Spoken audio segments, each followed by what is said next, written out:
Emily, thank you so much for joining. Mona and myself, we both have become fans of you as an artist and your band, September Mourning. There's a bunch of firsts that you have done. You're a forerunner. You're creating all these new utilities for musicians and for your fans, and you're finding new and creative ways of doing these things for the good of your art. But I think a lot of people are looking and being inspired by it. So thank you, Emily, for what you're doing in the NFT space. And Mona and I are both excited to be here, learn a bit more about your story. Maybe you could jump in and share with us a bit about your background as an artist and what brought you to this point. Yeah, of course. So I'm the first female rock metal musician to mint and sell an NFT on the blockchain. It was documented in Daily Blockchain News a couple of years ago, and I got into NFTs because as a touring musician, which is what I am with September Morning, I had to tour 8 to 9 months out of the year to make any sort of money, as a full-time musician and make it work. And because of, Spotify royalties and the system that we're in as musicians, we are in the trickle down economy. It kind of goes from the labels and the platforms down to the musicians, and we get the scraps off the table. And that's not a lot. And if you're not on the road 8 to 9 months a year, you're not doing it. You're not making it. So anyway, so the pandemic hit, and that was the end of my touring. I remember sitting on my bed. We had just got back from tour, which was weird, and I was exhausted. And I called my dad, and I was like, "Hey, Dad, I'm so tired. It's 6 weeks. I was out for 6 weeks.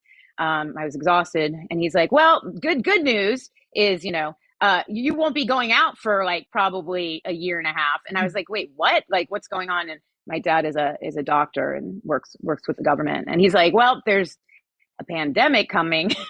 I was like, what are you even talking about?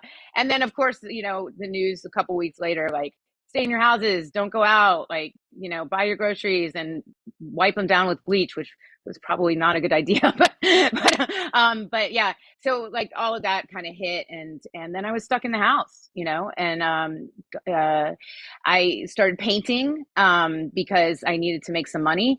And I made these pixie girl paintings, which I sold 72 of them during that time. And then I found Clubhouse. And Clubhouse was like a lifesaver because, I live alone. I don't have a boyfriend, so I'm single. I didn't have a lot of communication with a lot of different people like I usually do because I'm always out and doing stuff. So it was, it was a little bit disconcerting at times. But that being said, Clubhouse was kind of like the reprieve. And I went on Clubhouse, and the main reason why I actually was on there was for the Bitcoin rooms.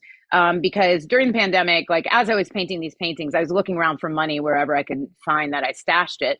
And I remembered that in 2014, when I was signed to Virgin Records, I was doing a writing session with Kane Shirko, who's a writer in Vegas. And I was in the session, and it was like a lull in the session. Usually there's these lulls where you're like writing lyrics or melodies and stuff like that, and you're just throwing crap against the wall. And some of it is really bad, and you get really stupid and silly, and then you just start talking about random stuff. I'm trying not to curse. Random stuff. And so he was like, "Hey, have you heard about this Bitcoin thing?" And I was like, "What's a Bitcoin? You're making this up. This doesn't even exist," And I was laughing hysterically because it was just really funny. And he's like, "No, no, no." And so he showed me, and I was like, "Oh, this is interesting. A digital currency, like da da da da da."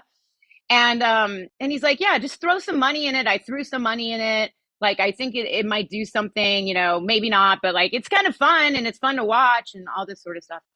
So I threw some money in it, and then I like literally put away my wallet and never looked at it for like years because I was touring and I was busy and I was writing a record and I was signed and I was doing all this sort of stuff. And so I forgot about it. I mean, so when the pandemic hit, I was like, "Oh, I have that wallet full of Bitcoin. I wonder what it's worth." And I opened up the wallet, and I was like, "Holy crap. like this is actually some money in here." So I got kind of obsessed with it, and I was like, "What, like, how does this work?" I wanted to know how it actually worked and functioned. So I got on Clubhouse, I got into these Bitcoin rooms with these Bitcoin maxis, and I was just on there like 24/7. It was ridiculous. And I became a really big fan of Bitcoin because that's the only thing I really knew that was working well for me. But it was funny, a couple months in, one of my Bitcoin maxi friends was like, "Hey, have you heard about NFTs?" And this is when it was first starting to kind of like bubble in the space. And I was like, "I don't know what that is." And so he sent me a couple things, and I started doing research, and I was like, "This is exactly what I need to, make the next like creationism sort of like multimedia facet of my transmedia project." Because September Morning is based on a graphic novel. I played the character on stage. We have, comic books, we have videos, we have like all this different type of merch. Like everything is surrounded by all this different media, surrounds the actual meat and potatoes of it, which is the storyline. So like, this was the perfect offshoot of that. So I was like, I want to use NFTs to tell my story.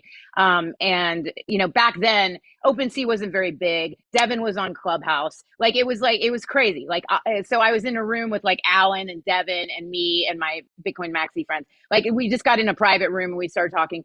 And so I ended up like launching on OpenSea back in the day. And they put me on the front cover with my like September Morning character, and like and collect the soul collector was like the tagline.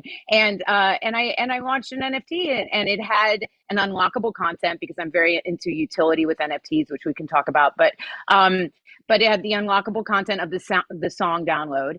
It was a gift sort of thing that was a rotating piece of the comic book art that I had animated, and it was the battle between September and these reapers that are trying to take a soul from her, and she's fighting them, and then she has laser eyes, and then the song plays, and it's very exciting. And so people bought it, and it was my first foray into it, and I was like, there's so much you can do with this. I got so excited. And so that's kind of how I got into NFTs, and I've done so much since then. But that was kind of like my first launch. I think it was called Wake the Dead, was the very first NFT, my genesis that I did. Yeah. I think what I want to ask you is I kind of look at things from a big picture standpoint. And I know that, you're an artist that, just like many artists, come from what I call the traditional music industry, where there's a label between the artist and the fans, right? This kind of is a two-parted question, and I know we have just a little bit of time left here, but I want you to kind of talk about maybe some of the hindrances that this traditional model music presents for newcomers that you think Web3 is taking those hindrances out and making this process of onboarding easier for artists. What are some of the flaws with this traditional model?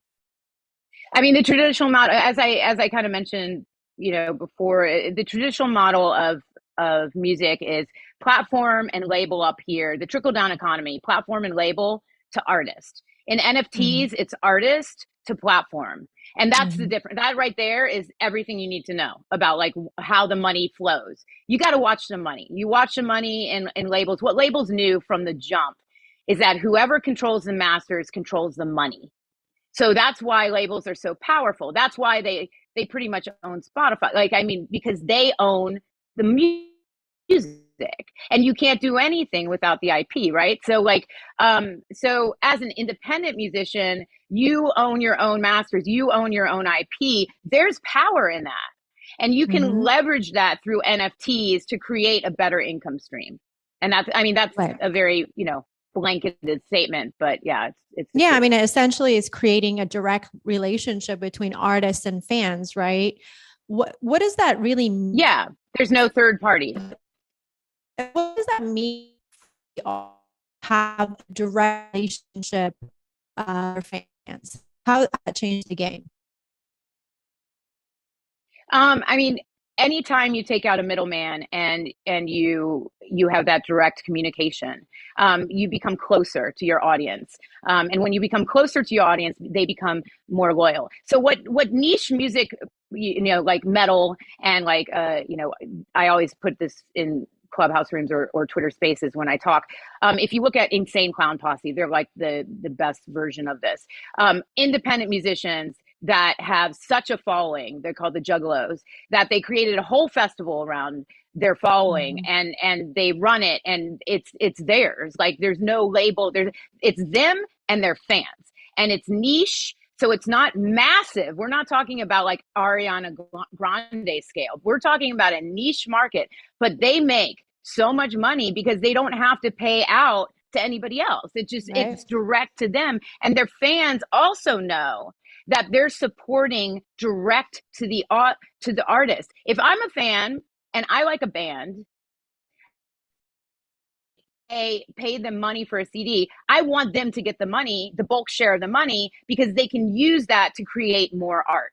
If I am streaming on Spotify, I know that the bulk share of my percentage of my money, even if it's $10 a month, will go not to the artist that I want to support, but to Spotify, the label deals that they're doing, like whatever, you know, because the artist is only getting 0.003 cents of that bulk share. So like, you know, that's just kind of wrapping your head around it. But, you know, that's the most important thing, I think, for the consumer. They want to know where the money is going and that it's helping the artist so that the artist can create, because that's why we're in this, correct? Right. Yeah, absolutely. If you had an ability just to have a tool created for yourself, like an all-in-one tool, let's say you could even speak to the tool. You can tell the tool what to do for you as an artist, as a creative, and it does it for you. What type of thing would be most helpful to a musician? You're more than a musician, right? More than a performer. You also paint, but for a creative, what is missing in the Web3 space that would make this so much more easy for the creators to jump in and do things effectively? I don't know if I think it's pretty good right now. I mean, there's a lot of different, like there's Manifold. There's a different ways to like create contracts now that are basically plug and play. So like, it's like, the big thing about this whole space is the learning curve. Like you actually like, you know, a lot of artists don't want to go outside their comfort zone for technology. Like that's not like a big play for artists. They want to stay in their comfort zone of making art, you know? That's why artists typically aren't the best business people, just because of the way their brain works. But that being said, if you can get out of your comfort zone, it's a lot easier than it looks to really understand this space, because even more now so than when I first started in it, because of like the things like Manifold and all of these platforms that are like literally like you know, OpenSea is lazy minting. Like it's just so simple to mint on OpenSea. It's like, you know, it doesn't take a rocket scientist to mint on OpenSea. So I think that the big, you know, brain tease in all of this is like, how do you onboard your fans to this Web3 environment? So any sort of like tool that we could use to like inject Web3 into people's brains, that would be great. Because like, I mean, that's the tool I want. I want to be able to like put them in. They could drink it like it's a blue like Kool-Aid, like, you know, with the Nikes that they had the Colt. Like if they could do that, like then we could, you know, this would be a lot easier because it's more than 3 steps. And in any sort of business model, if you have more than 3 steps, you're going to lose your consumer. They're out, you know. Right. Anything more than 3 is like, I can't do it. So you need to streamline it. You need to make it very easy. Like, and that's, you know, comes down to custodial wallets, credit card payments, blah, blah, blah. And that's all in the space now. So like, we do have these tools. We just don't have the onboarding tool of like injecting it into people's brains. But that just comes with people talking about it and spreading the word. That's just mass adoption at its finest. And, you know, and having these bigger companies come into the space and do it right, you know, come correct when you come into the space. And I hope that these bigger companies use the artists that are doing things in the space, like myself and, you know, and Wes Henry and, you know, and Gabe Weiss and people that have massive followings, you know, Warhodl, like people that have massive followings in the space. and have a presence and use us to kind of like give the space even more of a face, because people like investing and being part of something that feels like a family and feels like a collective.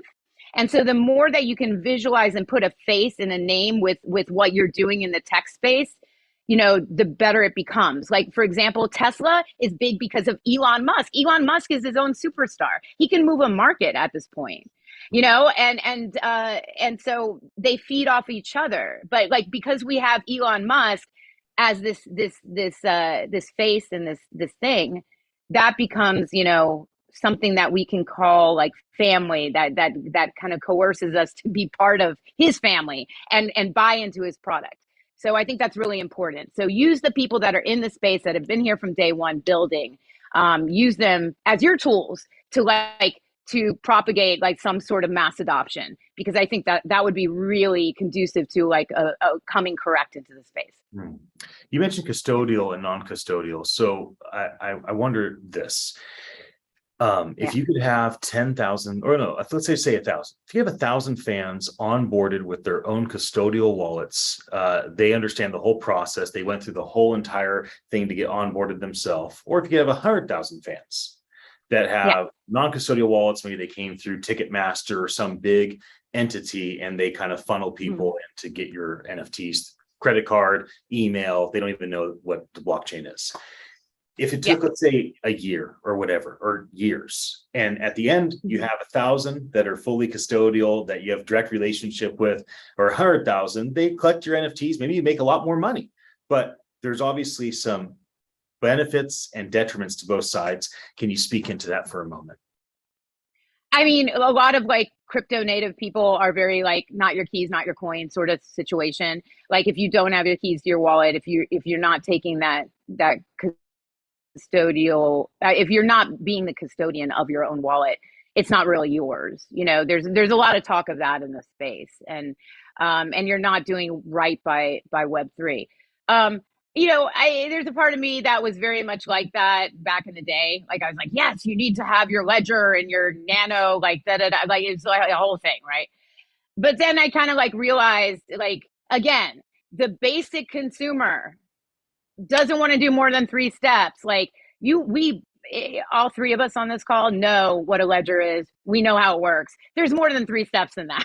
Like, let's be real. Like, just to get your stuff, like setting it up, putting it in your computer, getting your coins off it, like, it's a whole thing. So like, if you want mass adoption, which we desperately need in this space, because we can't just keep on selling internally and not growing, we're going to run out of money. Like, we have to adopt. The money has to flow in and out, in and out, in and out.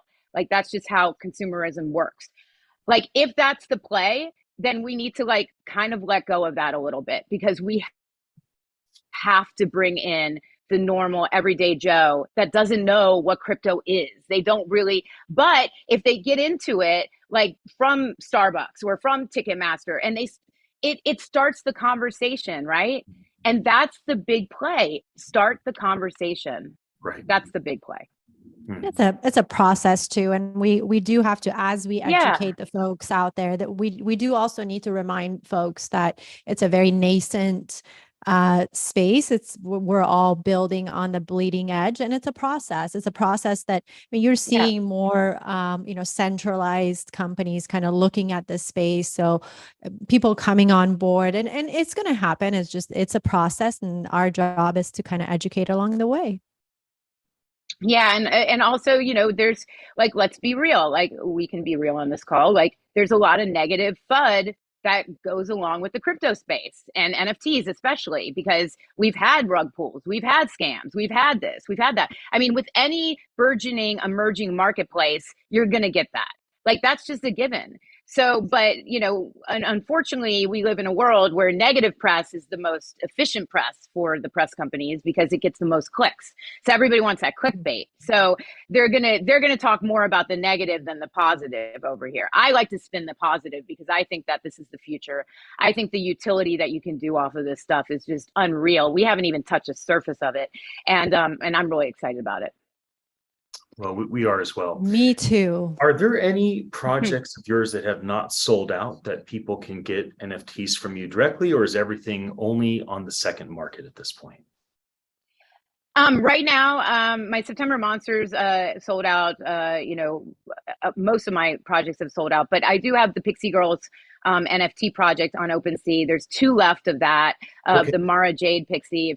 If you like Star Wars, you'll know who Mara Jade is. But they're kind of like these Tim Burton-esque sort of like Pixie Girls, and they come with utility because, like I said before, big fan of utility. And the utility on these is a Zoom call with me, like we're doing right now, 30 minutes of Zoom. So if you need to ask questions, talk about your platform, talk about your project, whatever, like just grab an NFT and we'll talk about it for 30 minutes. You'll get my full attention for 30 minutes. I'll give you all the alpha that I can give you in 30 minutes. On top of that, you get a thank you in our liner notes of our new album. So if you like my music, if you like what I'm doing, if you want to support me as an artist, this is a great way to do it, as well as getting some information for yourself and becoming more and more part of my family, so that we can move together in the space. I'm so glad that you still have 2 available. So if that's on OpenSea.